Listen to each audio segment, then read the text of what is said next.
मी दुर्गा. आदिदेवी दुर्गेसारखीच होते मी. पण वय आणि काळ तुम्हाला सगळं काही शिकवतो. ताठा गेला, मणका वाकू लागला, तसे बदल आपोआप व्हायला लागले.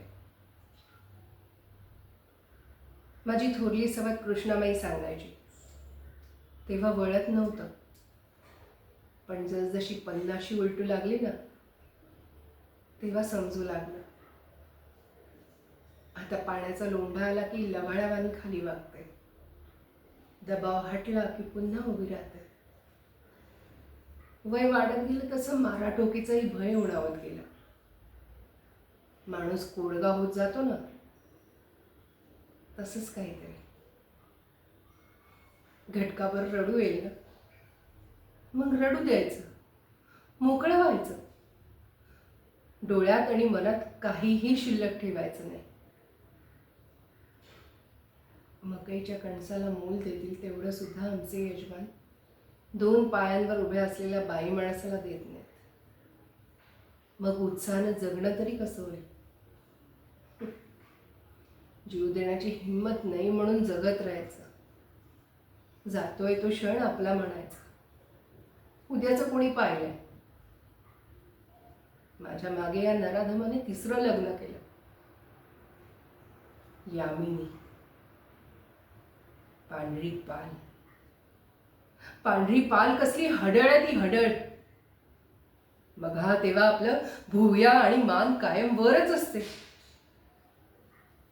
तिचा दोष नाही म्हणा, तारुण्याचा लाभा आहे तो ताठ्यातच डोलणार. मी सांगते की बाई, तुझं तारुण्य ओसरलं, 28व्या वर्षी गंधर्व अंगातून पाय काढतो घेतो म्हणतात ना, तसंच आहे. मग तुझी सुद्धा माझ्या गतच गत होणार आहे. पण नाही, ती ऐकतच नाही. मी आज जात्यात आहे, पण तू सुपात आहेस. उद्या तू सुद्धा जात्यातच येशील, पण वळत नाही ना टवळीला. असो, वय आणि काळ तिला शिकवेलच. पण तुम्हाला म्हणून सांगते, तिचा भाऊ तो दामू स्वतःची तुंबडी भरायला आमच्या यजमानांसमोर, म्हणजेच या कालिया मर्दानासमोर आणखीन एक लहानग्या मुलीचा बळी देणार आहे. बाकी काही नाही तरी माझे कान अजूनही शाबूत आहेत, तिखट आहेत म्हटलं. जे कानावर येतंय ते जर का प्रत्यक्षात उतरलं ना, तर मात्र मी बघतेस काय करेन.